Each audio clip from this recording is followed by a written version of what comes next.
Bonsoir à tous, merci de regarder le journal sur Canal 2 International. Voici les titres de l'actualité de ce mercredi.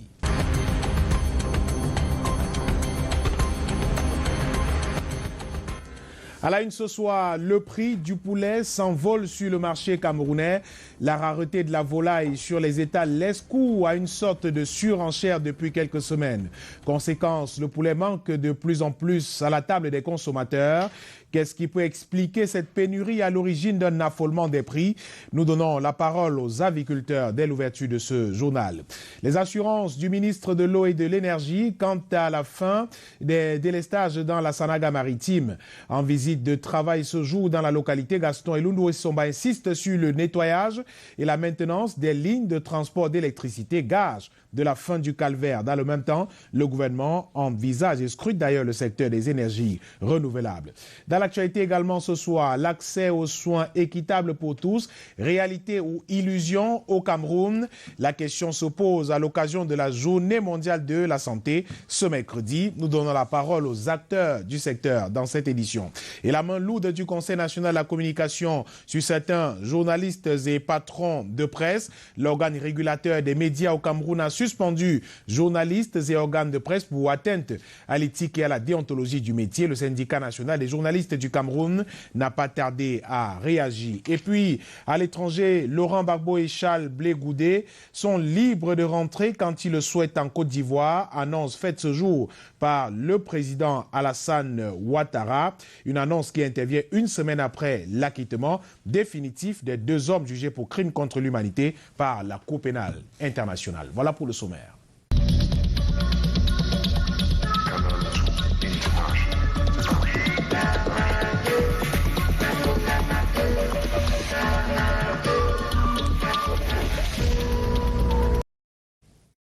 Bienvenue au 19h50. Je vous le disais en titre, les portes de la Côte d'Ivoire à nouveau ouvertes à Laurent Gbagbo et Charles Blé Goudé. Cette perspective s'offre à l'ancien chef d'État ivoirien et son ex-chef de file du mouvement des jeunes patriotes après 10 ans de procès à la Cour pénale internationale pour crimes contre l'humanité, entre autres. En annonçant ce retour imminent de ces deux fils ivoiriens à la maison, le président Ouattara a précisé que tout dépendra de la volonté de ces deux hauts commis de l'État qui ont été acquittés par la CPI. Monique Naossi-Fosso et Joseph Fapon.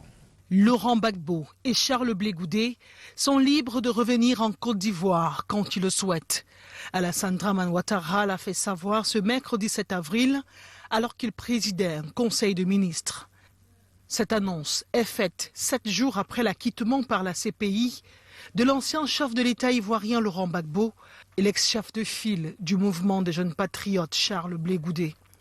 Ils ont été reconnus définitivement non coupables de crimes contre l'humanité après 10 ans de procès et d'incarcération.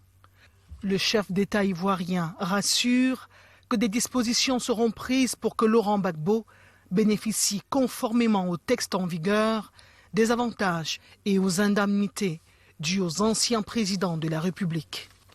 Les frais de voyage de Laurent Gbagbo seront pris en charge par l'État de la Côte d'Ivoire, selon Alassane Ouattara.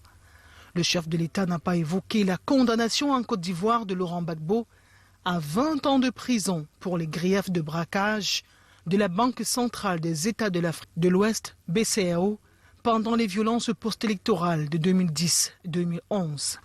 Laurent Gbagbo, premier ancien chef d'État jugé par la Cour pénale internationale, et Blé Goudé ont toujours clamé leur innocence dans ces violences post-électorales qui ont fait plus de 3000 morts en Côte d'Ivoire. En 2020, les autorités ivoiriennes avaient accordé à Gbagbo 2 passeports, l'un diplomatique et un autre ordinaire.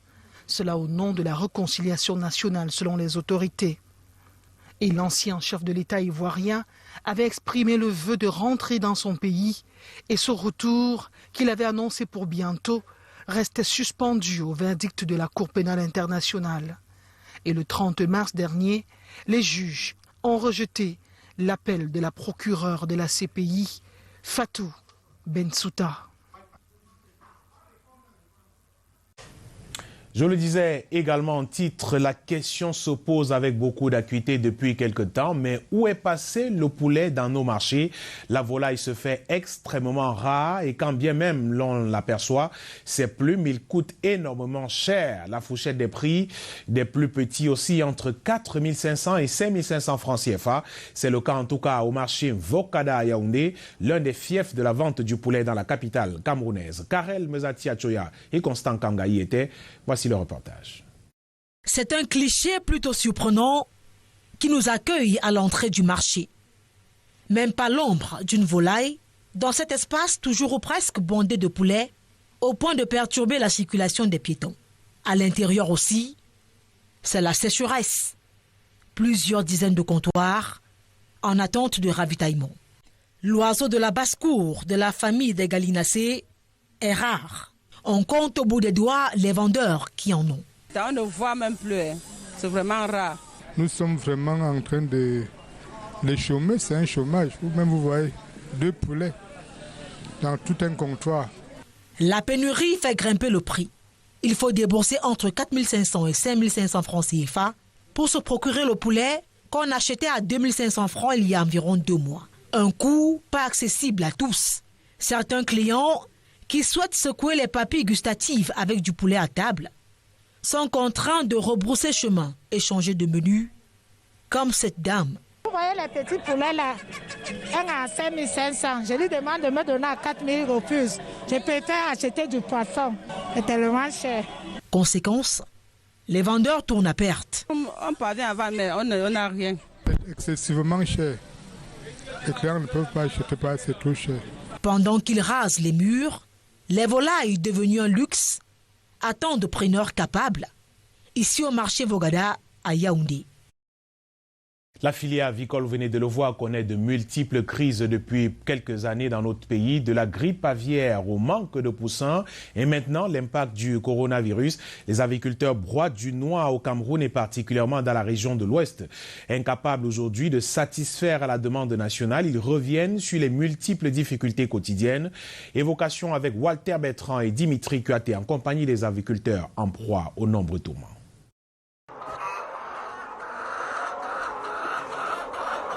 Les acteurs de la filière avicole à l'ouest du Cameroun, principal bassin de production, ont perdu le sommeil depuis quelques jours. Leur secteur d'activité en proie aux multiples crises, rareté des poussins d'un jour, absence des œufs à couver.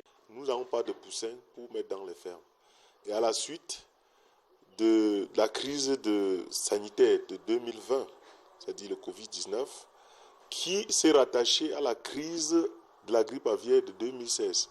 Dont les éleveurs en souffrent. Il y a d'autres crises multiformes. La flambée des prix de matières premières ainsi que les différents épisodies qui menacent la filière. Une situation qui modifie les prix sur le marché. C'est-à-dire que ceux qui nous produisent les poussins sont en rupture complète parce qu'il y a eu interdiction d'importation des OAC et des poussins d'un jour dans les pays que la grippe aviaire a saisi comme en France, en Allemagne, en Hollande et autres. L'importation des produits de la volaille et de ses dérivés prépare l'asphyxie. Il y a quelques jours, nous avons reçu dans des couloirs la lettre du ministre autorisant le Brésil à importer les produits aviaires et leurs dérivés. C'est une indignation totale, tout le monde est dans une panique, on ne sait pas de quel pied on va se tenir. Si cela s'avère vrai, c'est que l'aviculture camerounaise est appelée à disparaître. Parce que déjà, c'est le même Brésil qui nous fournit le soja et le maïs. Les aviculteurs cherchent toujours vainement à retrouver le chemin de la prospérité. Le flou demeure sur le devenir de leur activité et partant des maillons qui constituent la chaîne de production et d'écoulement. Du poulet plutôt au poisson, toujours un problème des commerçants de poissons à la braise, à la bourre, en Gaoundéré. Et elles subissent de plein fouet la crise de la carpe sur les marchés. Ajouté à cela, le maquereau justement est tout le temps en rupture de stock dans des poissonneries. Comme palliatif, braiseurs et braiseuses de poissons optent pour la commercialisation du bas spécimen Corvina. Eringel est un client comme les autres en Gaoundéré. Voici son enquête. On nous vendait ça à 4 à 2000. Maintenant, là, c'est une carpe à 1000 francs. Ce n'est pas qui veut qui peut vendre et acheter la carpe ces derniers mois en Gaoundéré. Ce client, par exemple, est à la recherche de son mets préféré. Je suis venu pour chercher les carpes et j'ai trouvé qu'il n'y a pas les carpes. Vendeurs et vendeuses de poissons à la braise, comme Modeur à Baladi 1, ont abandonné le filon qui a fait leur notoriété. Pour une autre espèce, le bar Corvina, car même le maquereau est clignotant sur le marché. Nous sommes en rupture des carpes depuis.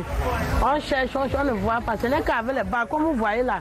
Même le maquereau, même, il n'y a même pas. Et même les bars, c'est vraiment difficile pour nous, puisque le bar même n'est pas assez frais. À la portée de toutes les bourses il y a quelques mois, la carpe et le maquereau sont, disent-elles, devenus des poissons de luxe. Dans cet espace où ces commerçantes s'approvisionnent généralement, le responsable n'a pas souhaité s'exprimer devant caméra. Mais on apprendra tout de même que cela fait 4 mois qu'on ne vend plus de carpe. La carpe manque dehors parce qu'on a fermé les frontières à cause du Covid. Depuis qu'on a lancé la route de Yoko, vraiment, nous souffrons vraiment beaucoup. Tu peux payer au marché, tu rembourses rien que l'argent que tu as payé au marché, tu ne trouves même rien. Au petit marché de Ngaoundéré, le repos biologique ne sert plus à justifier la maigreur de la carpe la plus prisée, celle qui vient de Tibati. La saison cesse, ça fait chaud, les carpes ne sortent pas. C'est les carpillons qui viennent de Tibati, l'Ompanga, même chose.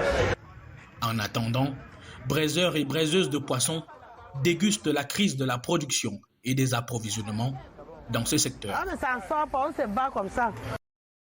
Eh bien, bon courage. Les enseignants de la faculté des sciences juridiques et politiques de l'université de Ngaoundéré entreront en grève si rien n'est fait d'ici le 12 avril prochain. Un préavis de grève daté d'avant-hier 5 avril poursuit la voie hiérarchique. Ces derniers revendiquent le non-paiement de leurs droits, primes, missions et accompagnements financiers par l'université de Ngaoundéré. Ceci malgré moult assises. Ils dénoncent en sus le silence méprisant de la hiérarchie facultaire et ce sont leurs mots, tout comme ils relèvent avec regret des menaces proférées contre les jeunes collègues relativement à leur carrière du fait de leur participation au collectif Payer nos droits à temps. Ils appellent à un dialogue avec le recteur de l'université de Ngaoundéré afin de résoudre cette mauvaise gestion des enseignants de cette faculté, une situation qui n'a que trop duré selon eux. C'est une affaire que suit notre correspondant sur place à Ngaoundéré, Eric Nguélé. Et nous l'apprenons également à l'instant même, cette nouvelle qui nous vient de Bamenda, dans la région du Nord-Ouest. Le coordonnateur du centre DDR de Bamenda, Koum Henri Ichou, ici en image, a été enlevé ce jour par des hommes armés à sa résidence en Damokon Street, dans le 3e arrondissement de Bamenda.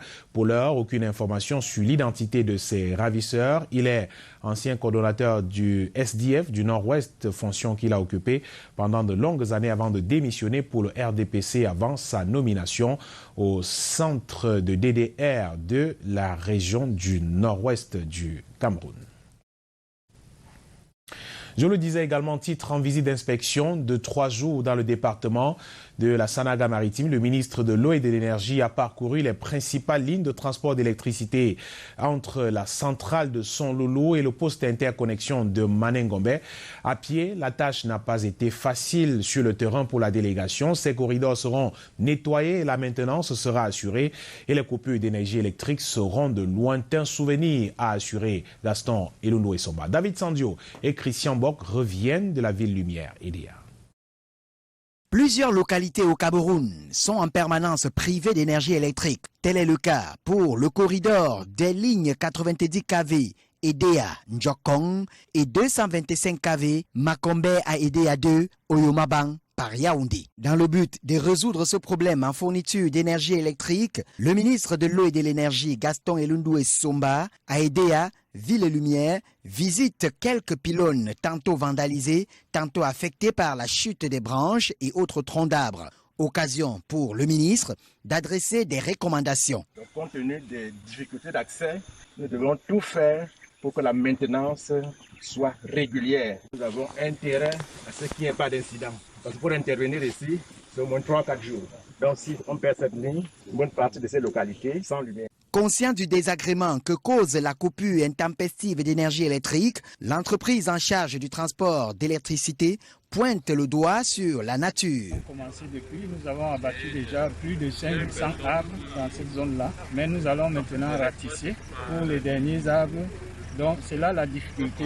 Outre celle-ci, des drones vont désormais sillonner en permanence les corridors des lignes d'électricité pour s'assurer de leur fonctionnement. Une démarche, ces espaces qui concernent le corridor puissent être dégagés, de transporter l'énergie des sources de production vers les agglomérations. L'identification des zones à problème, la communication de l'information à la base et le nettoyage systématique des abords des pylônes restent le mécanisme fiable pour permettre au Cameroun de maintenir la consommation de ses 1050 watts d'énergie électrique, souligne le ministre de l'Eau et de l'Énergie. Améliorer l'accès des communautés rurales aux énergies renouvelables dans les régions du Nord et de l'extrême Nord, c'est l'objectif du ministère de l'Eau et de l'Énergie qui vient de lancer à Yaoundé le projet de promotion de l'utilisation des énergies renouvelables, un programme financé à hauteur d'$1 million par le gouvernement indien à travers l'UNESCO. Daniel Anissé-Mboudier et Michel Foucault pour d'autres précisions. La lumière demeure encore un luxe pour les communautés rurales du Nord et de l'extrême Nord. Moins de 22% des ménages seulement ont accès à l'électricité, soit environ 78% qui utilisent des lampes à pétrole ou le bois de chauffage. Le ministère de l'Eau et de l'Énergie semble avoir trouvé l'option idoine pour pallier ce manque. Avec l'appui de l'UNESCO, 6 000 habitants de ces deux régions vont bénéficier d'ici peu d'une formation à l'utilisation des énergies renouvelables. 6 000 personnes, dont 1 000 ménages, seront bénéficiaires de ce projet dans les localités de Bibémi, Zina et Poli. Ils seront formés à l'utilisation des systèmes d'énergie solaire, à l'utilisation des techniques de fabrication des briquettes écologiques, aux techniques de fabrication de biodigesteurs pour la production du biogaz, tout ceci pour permettre la disponibilité d'une énergie propre, abordable et plus efficace. Les membres du comité de pilotage sont installés ce mercredi à Yaoundé en présence des représentants de l'UNESCO et du gouvernement indien, principaux fournisseurs de fonds qui s'élèvent à un peu plus de 500 millions de francs CFA. L'UNESCO met en œuvre ce projet qui est financé par le Fonds de l'Inde pour le développement. Vraiment, nous nous réjouissons d'être partis avec ce projet qu'on espère va prendre une plus grande ampleur dans les prochaines années, ici au Cameroun, dans les autres zones du Cameroun, ainsi que tous les pays de l'Afrique centrale. Le projet présente un triple avantage. Il va améliorer le flux énergétique en réduisant la déforestation et les changements climatiques. Il va couvrir très bientôt l'ensemble des 10 régions du pays, une aubaine, surtout en ces temps où l'électricité fait des caprices. Parlons des questions de santé à présent. Comme réponse à la résurgence du Covid-19, la communauté urbaine de Douala, par le biais du maire de la ville, a procédé à la remise d'équipements et kits aux maires des 6 communes d'arrondissement de la ville de Douala ce mercredi matin. Avec le concours de plusieurs entreprises locales, Roger Mbassadinet a recommandé que ce matériel soit mis à la portée des populations pour aider à repousser la pandémie. Marc Chameau et Thierry Nana pour d'autres détails. À attaque virulente, réponse proportionnelle. Les 6 communes d'arrondissement de la ville de Douala reçoivent ce mercredi à l'hôtel de ville un important don de kits pour stopper la résurgence de la Covid-19. De la ville de Douala s'inscrit dans la continuité de l'action lancée par le gouvernement. Vous avez vu le gouverneur monter le créneau, puis le préfet. Nous voulons maintenant au niveau du périmètre urbain et au niveau des acteurs du terrain prendre les choses en main. Et c'est ce que nous faisons aujourd'hui. Nous voulons implémenter rapidement les mesures concrètes de lutte contre le Covid. Les récipiendaires sont conscients du rôle à jouer, chacun dans sa zone. Ce kit arrive à point nommé au moment où nous entamons le 3e trimestre avec cette nouvelle phase de Covid-19 qui fait des ravages. Et nous sommes sûrs que nous serons mieux armés pour que les élèves et même les enseignants entament le 3e trimestre en toute sérénité. La mairie de la commune d'arrondissement de la 5e a entamé une descente sur le terrain et ce dont on vient à point nommé. Et nous allons en faire bon usage et nous allons accompagner la population pour la riposte. Bacao, seau, gel hydroalcoolique et plus, on mérite d'en faire bon usage à présent.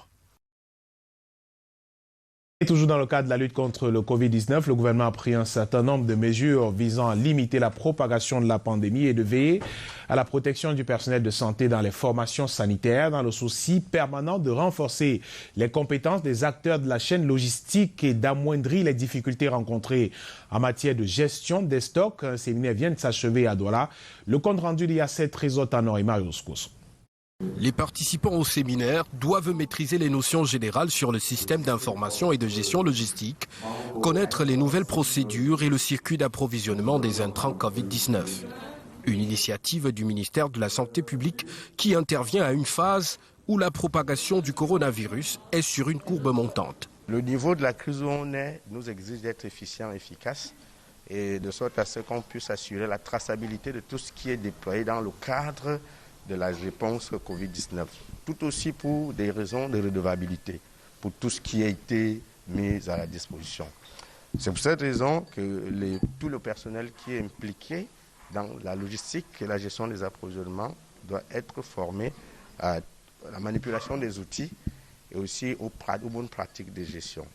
La pandémie a déjà affecté plusieurs ménages. Sur le plan alimentaire, il faut réagir et le Programme alimentaire mondial est partenaire de la formation. Ce type de séminaire qui reste aligné avec les partenariats que le PAM doit faire contribue à faciliter et à augmenter, à renforcer les capacités du ministère de la Santé pour répondre à la pandémie, pour appuyer la riposte, mais donc pour permettre au gouvernement camerounais de prendre en charge toutes les personnes qui sont vulnérables déjà et dont la vulnérabilité et la sécurité alimentaire a été exacerbée par la pandémie. Il a été rappelé aux participants les principes d'utilisation des EPI et les besoins de protection pour chaque activité de travail. Des notions également sur la dispensation correcte des médicaments selon le protocole de prise en charge des cas de Covid-19 en vigueur. Et pour être tout à fait complet sur les questions de santé, ce 7 avril est Journée mondiale de la santé, une célébration axée sur l'accès aux soins pour tous. Mais au Cameroun, les soins équitables pour tous, les soins équitables pour tous, justement, ne sont toujours pas une réalité à ce jour. Mireille Flon de Fofotso et Marius Kosso.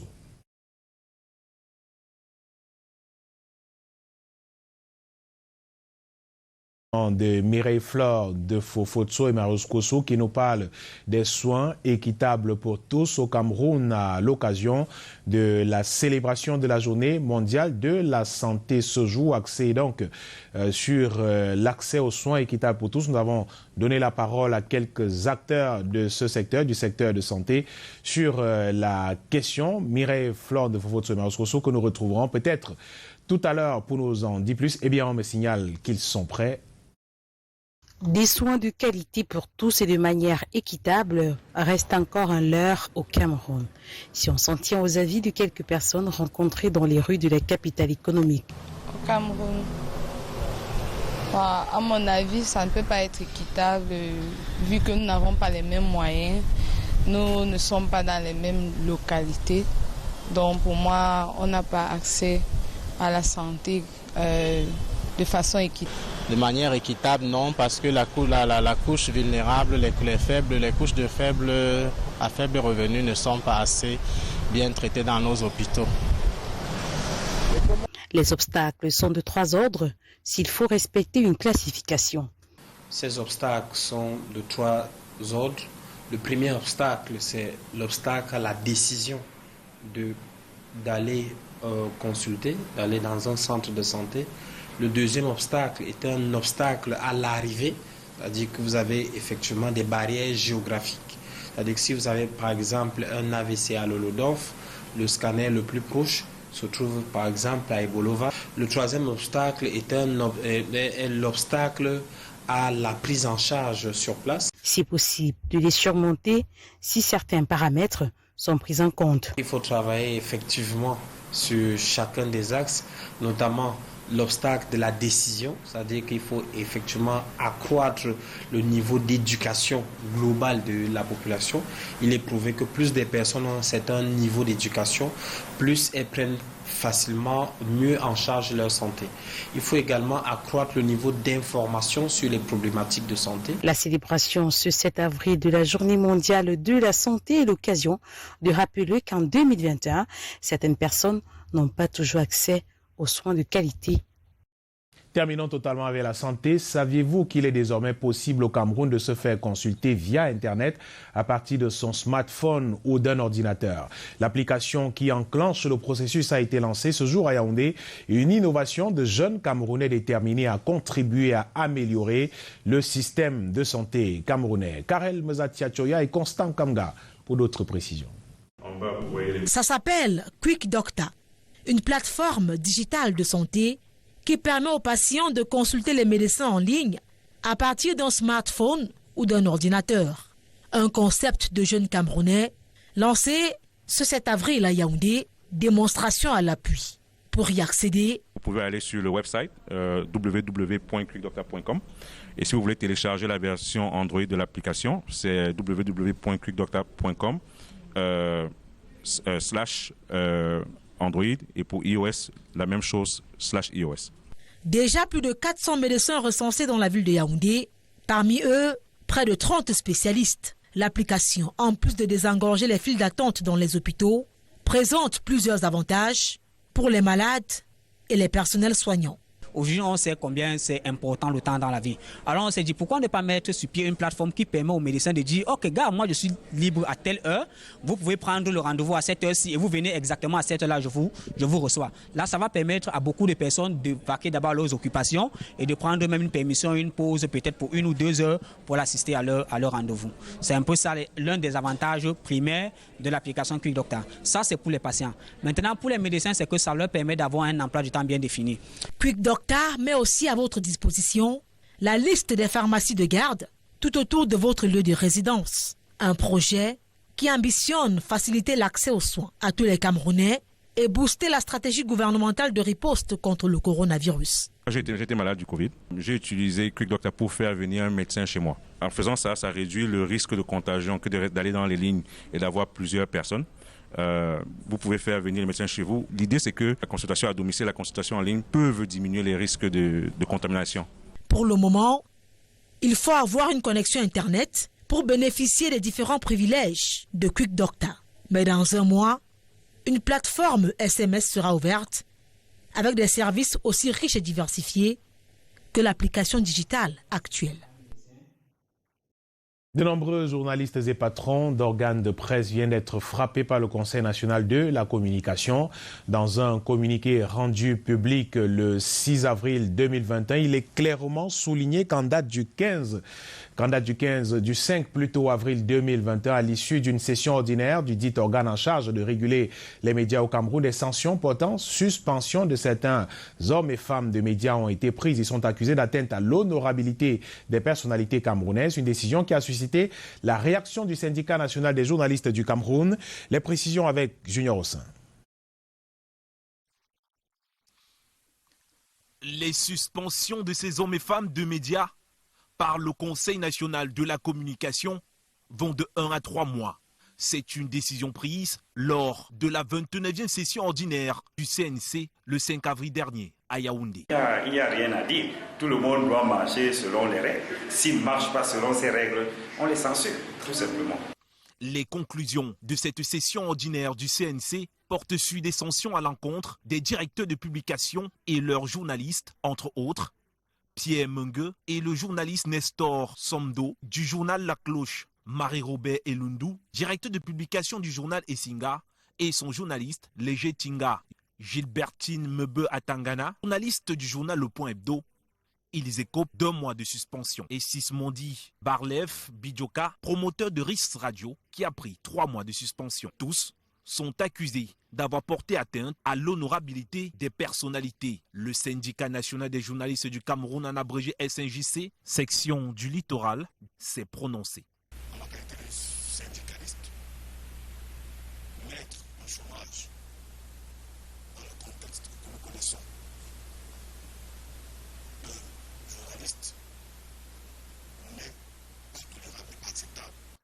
Le SNJC n'a pas manqué, par ailleurs, d'inviter les journalistes à plus de professionnalisme.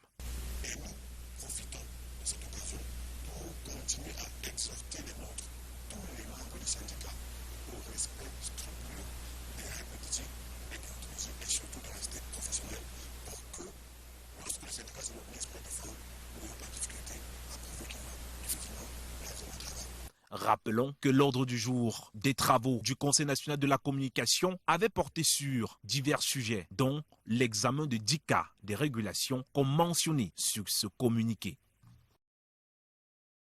Eh bien, soirée football sur Canal 2 International avec ce soir cette rencontre qui oppose le FC Porto à Chelsea.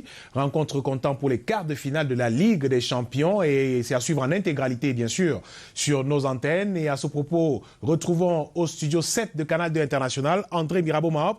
Bonsoir, tout est fin prêt pour la retransmission de la rencontre de tout à l'heure. Bonsoir Michael. Tout est prêt naturellement.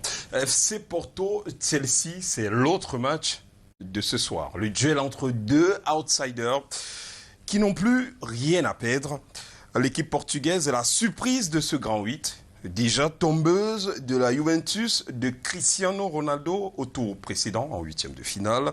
Les Dragons s'accrochent à la deuxième place de leur championnat national. En face, Chelsea, l'équipe anglaise, est imbattable en Ligue des Champions cette saison et surtout cette équipe qui était redoutable depuis l'arrivée de Thomas Tuchel a connu sa première défaite ce week-end en championnat. C'est désormais évident, la route pour Istanbul et la finale de mai prochain passera par le Portugal pour Chelsea, mais après avoir terrassé l'Atlético de Madrid de Diego Simeone, tout est désormais possible. Mike Tipio, FC Porto, Chelsea, c'est le match de la peur à retrouver sur Canal International d'un peu plus d'une demi-heure. D'un peu plus d'une demi-heure, vous l'avez dit. Merci André Mirabeau pour cette retransmission de tout à l'heure, bien sûr. Et c'est ici que nous mettons un terme à cette édition du 19h50. Au nom de toute l'équipe de production de ce journal, je vous dis merci d'avoir suivi. Restez branchés sur nos antennes, bien sûr, avec cette rencontre à suivre dans moins d'une demi-heure. Passez également une belle soirée. À demain, 19h50. Bonsoir.